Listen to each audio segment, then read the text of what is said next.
On today's episode, we've received a huge delivery of parts from the motherland. We've got the parts! Get the camera rolling! And after that, we're going to turn it into a rotisserie chicken so we can get it ready for fabrication. We think the roof is going to smash into the floor.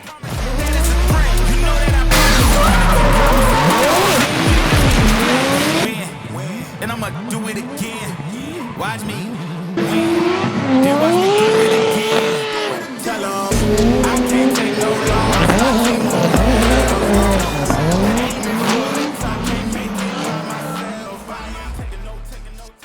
Let's unbox it all and see what we've got. So before we start the main video today, just wanted to take a brief moment just to say thank you for everyone who's tuned in so far, watched the videos, hit subscribe, dropped a comment. Really appreciate that. We've had responses from people all around the world, lots of people from Sweden, so thank you so much. Tack så jättemycket. Jag hoppas vi kan visa bilen i Sverige i framtiden när den är klar. For those of you who are totally new to the channel, what the first part of the channel is going to be about is us documenting us turning this Volvo, old Volvo 740, into a fully professional competition drift car. Hi, I'm Axel, and this is my 2025 competition drift car, using a lot of the same kind of parts that we did with our Rotary Corvette. So that's a Mazda 20B triple rotor, making close to 1,000 horsepower, Quave sequential 6-speed gearbox, all Kevlar body kit, and a lot of the parts that we're going to look at today. Right, so update on the Volvo then. In the last video, you've seen us strip the car. The next part is going to be taking it for fabrication. So we're going to do that at Rob's place. It's much easier, he's got all the equipment there. Keeps my workshop tidy as well. So what we're going to do next is get the car on a rollover jig, or a spit, as we call them. And that way we can then spin the car upside down, fix all the rust underneath. We're actually going to have a guy come blast the car, just to save time and really get rid of all the paint around the areas that we need to fix. So if you've never seen a spit before, it's basically like a big rotisserie, like you see the chicken in the chicken shop. Basically, we're going to attach this bar to the front and back of the car. And the Volvo is actually really easy because the crash section of the front bumper is in the perfect place already. So taking the bumper off, and the next step will be just cleaning up this, the spit of the bar on it. We're going to weld this to the bash bar, and then basically you just slide this onto this section. So when we're taking the car to Rob's place later, we can just leave this on.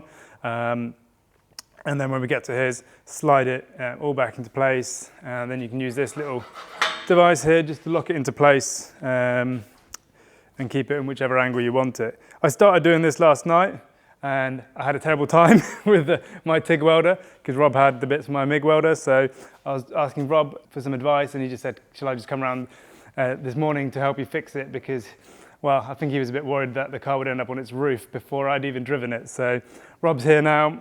We're going to get it all welded up, and we've run into our first Volvo problem, and that was the spit was too short. So luckily we found an exactly the same size bit of metal. We're going to weld that together just to extend it, and then we should be golden. So cut to us doing some work.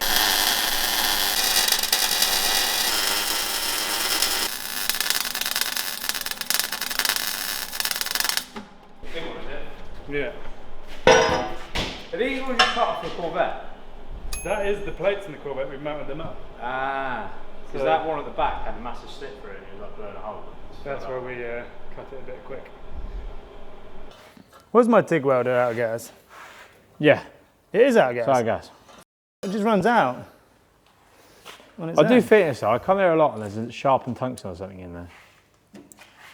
That's what? There's always a different tungsten, or like a blunt tungsten or a freshly sharpened tungsten. That's because I go through them a lot, don't I? It was spitting. Someone's using them. There was a little tiny pecker of tungsten in there. Oh, that sends me over the edge of that. Getting the money's worth. Well, wait, grab that then. Right, we're going to need to adjust that bit. Do we think that these are going to be on the same plane on the front and the back? No. Potentially. Front and rear bumper probably would be the same height. So you could probably even measure and drop this down. It's pretty close, but I reckon these are... Yeah, so we need to loosen these off Yeah. and then go. But actually, Can we not cut this off? yeah, you can cut this off. Oh, no, how far does that slide in, or does it come all the way out? Oh, we can slide this in, so that's not the problem. It's just, obviously that's going to hit. Yeah, you need to cut this off. Or what you could potentially do, Trim them off. you could put this one on that side. Should we do that? Yeah, that'd be easier. Then you can weld them straight to that plate. Yep. Cool. That's actually still going to be tight, you know. Is it?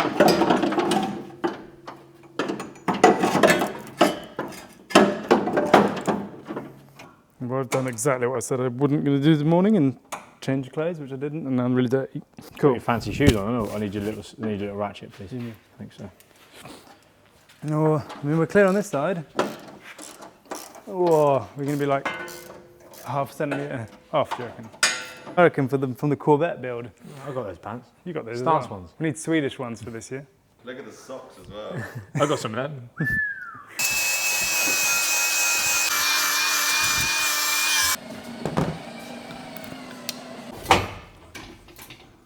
Is that touching? Yeah, definitely needed that extension piece. Are we on roughly? Yeah. Cool. Loads of contact on it. Oh, your welds look immensely better than my attempt. Do you want a clamp or anything to put it together? Yeah.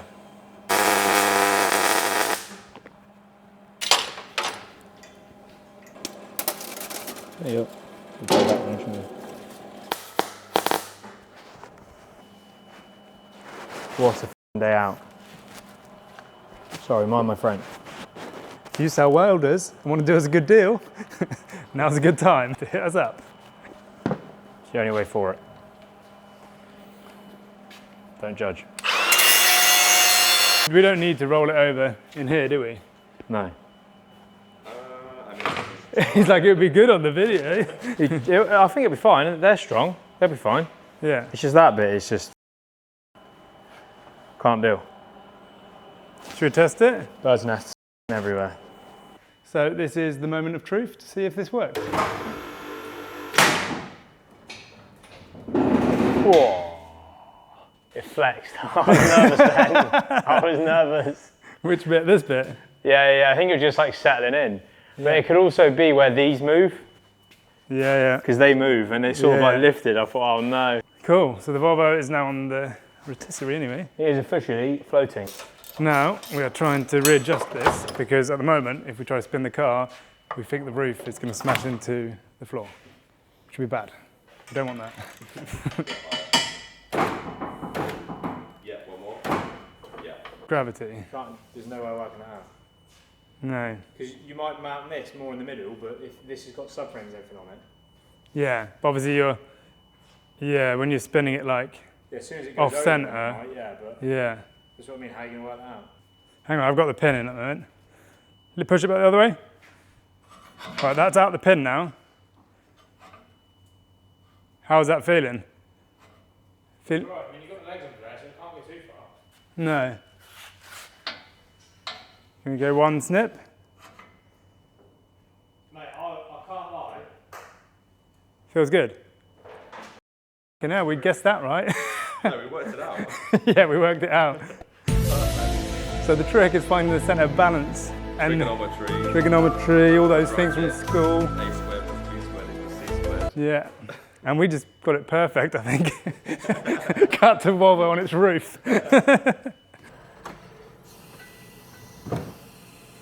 So we've moved all the little boxes of stuff, which we'll come back to later. We're going to start with the most exciting one, this massive box here, which has come from Sweden, from a company called Sellholm Tuning, who I discovered through speaking to Kevin.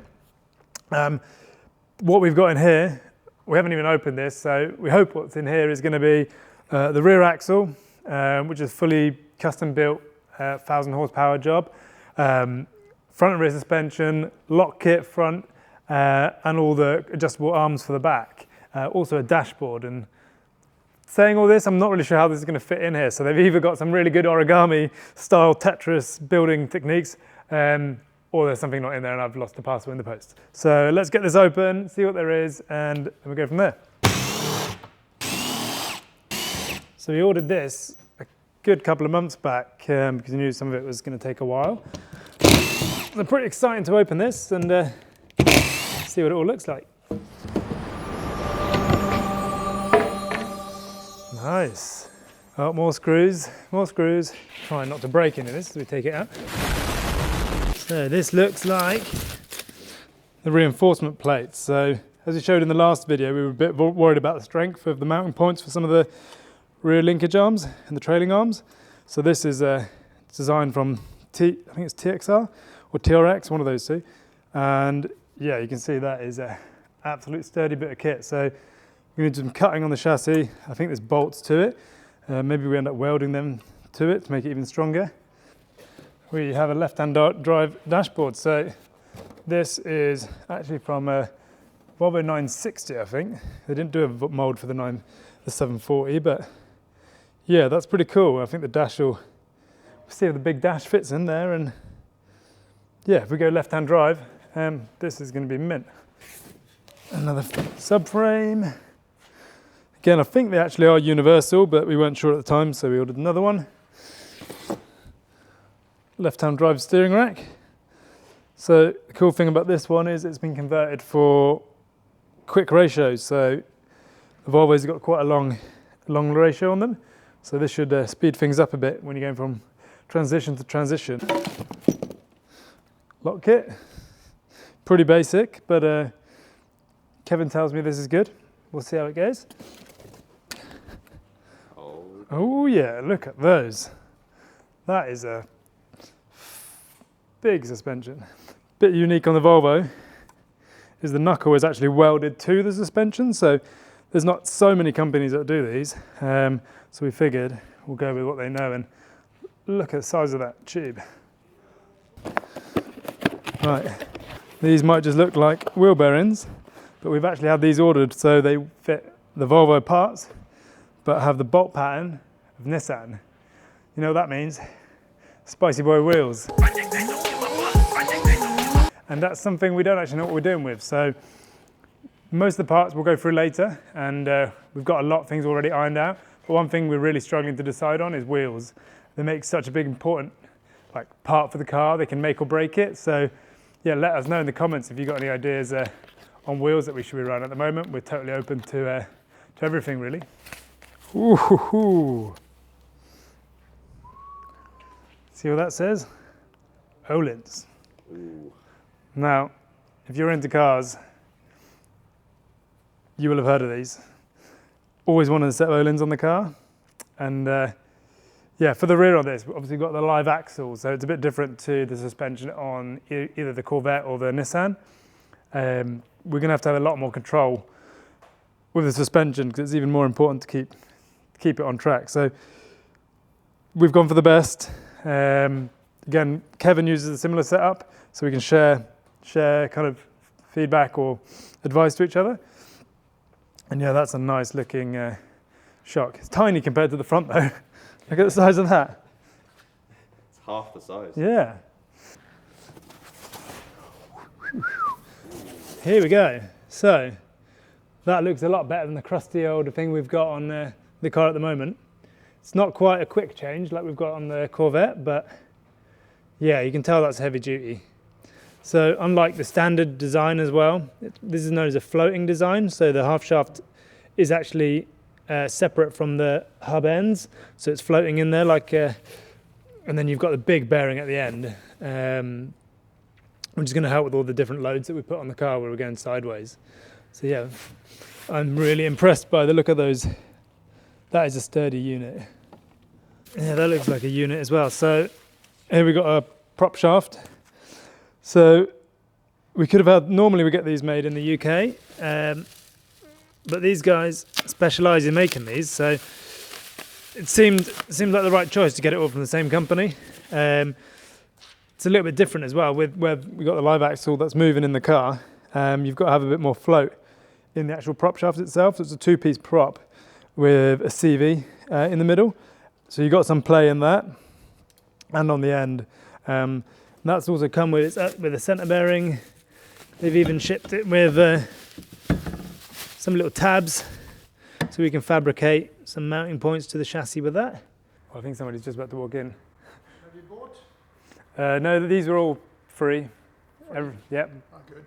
Yep. For the brakes, we've gone for a really simple setup that we knew would just bolt straight on. So we've got an adapter kit that goes to S60R Brembo brakes. Now these are aftermarket copies, but it just keeps the price down. And we've got 6 of these, so running dual calipers on the back. So yeah, nice easy bolt-on system for that. We've gone for something that we didn't actually really need, but since we're going all out building the ultimate Volvo, it's got to have air jacks, right?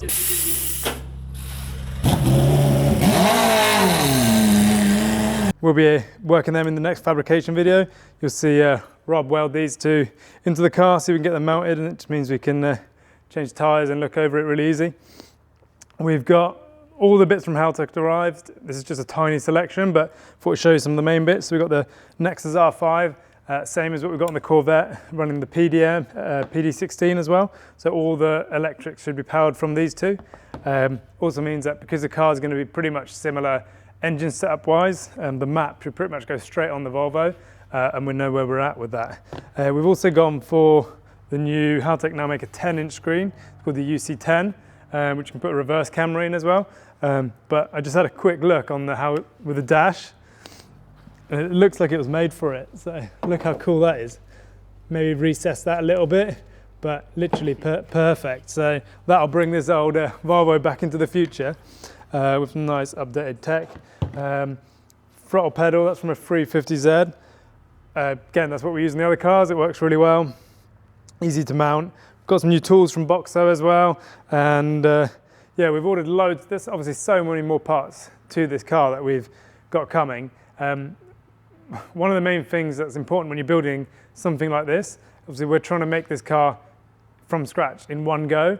So you're always trying to plan ahead for the next part.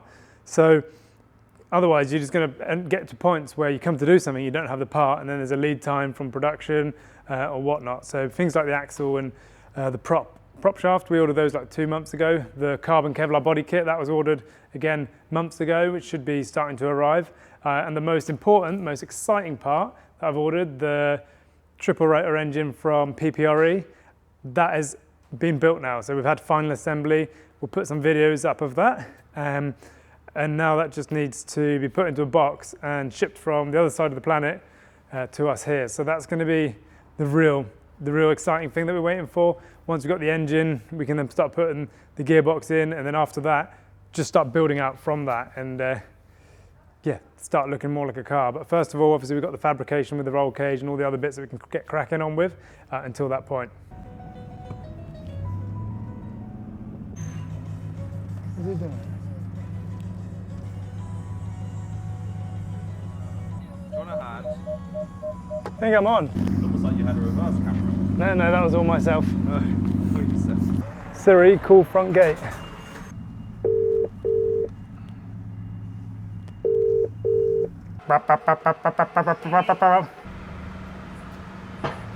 Right, so before we take it to Rob and them for fabrication, thought we'd get a little bit of a clean. And seeing as we have lots of Sonax car care products here, I roped Neil to come and help me do this. He's much better than I am, so we'll just try not to get loads inside. Take it on, Neil. Here we go. Ooh. So FYI, don't listen to me for detailing advice. Go to Sonax Detailing Academy and they'll teach you how to do it properly. So that's a wrap for another episode. We hope you enjoyed it. Stay tuned for next time where we're putting in the roll cage, starting all the fab work, rust repairs unfortunately, but we're going to turn this old thing to an absolute beast.